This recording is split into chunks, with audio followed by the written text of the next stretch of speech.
Hi friends, કેમ છો? તમને બધાને મારા જય અંબે. આજે હું બનાવવાની છું બોમ્બે વડાપાઉં સાથે ખવાતી એની કોરી ચટણી. તો એના માટે મેં આવી રીતે લસણ લઈ લીધું છે, 1 કપ જેટલું છે, અને એને આવી રીતે ગેસ પર મેં ચાલુ કરી દીધું છે અને ધીમા તાપે આને 3 મિનિટ સુધી આપણે શેકીશું, જેથી એમાં રહેલું ભેજ નીકળી જાય તો આપણી ચટણી સારી રહે લાંબા ટાઈમ સુધી. ચાલો તો એ લસણને આપણે શેકી લઈએ ધીમા તાપે.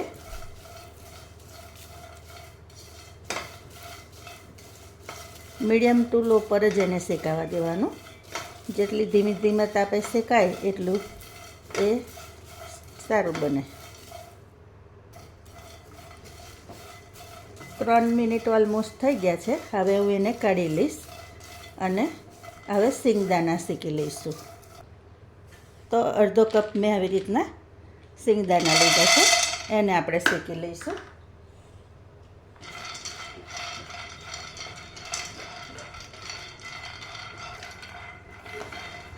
સિંગદાણાને 3 મિનિટ સુધી શેકવા દઈશું.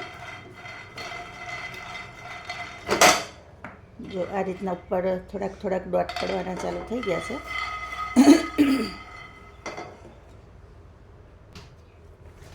હવે અડધા કપથી પણ ઓછા મેં દાળિયા લીધા છે, તે આપણે એડ કરી દઈશું. એને પણ થોડા શેકી લેવાના. બધું શેકીને એટલે લેવાનું ફ્રેન્ડ્સ, કે એ શેકેલું હોય ને તો લાંબા ટાઈમ સુધી સારું રહે, નહીં તો એ ભેજને લીધે જલ્દી બગડી જાય ચટણી આપણી.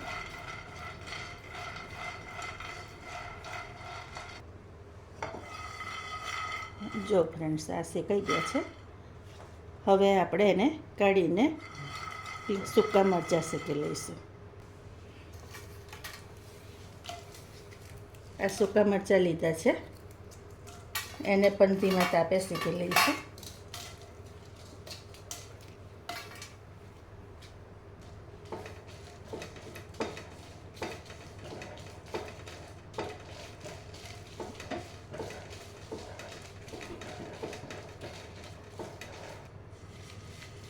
જો ફ્રેન્ડ્સ, આપણા મરચાં પણ શેકાઈ ગયા છે. હવે આને કાઢીને આપણે તળ એડ કરી લઈશું, શેકી લઈશું.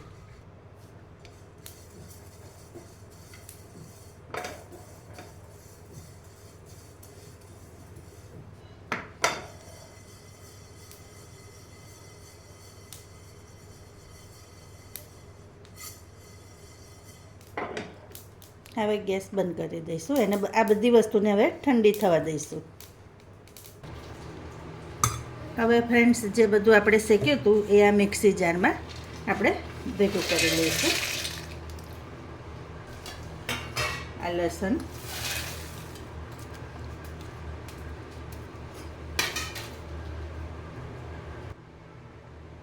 હવે એને ઓપોઝિટ સાઈડે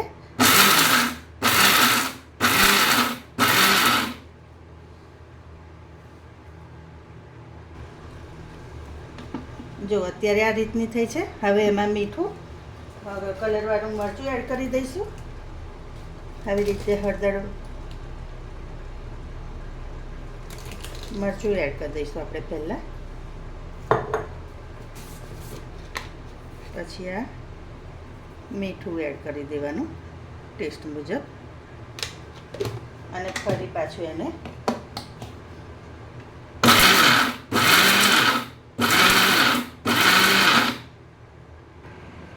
જો ફ્રેન્ડ્સ, બન્યો છે ને એકદમ બહાર જેવો.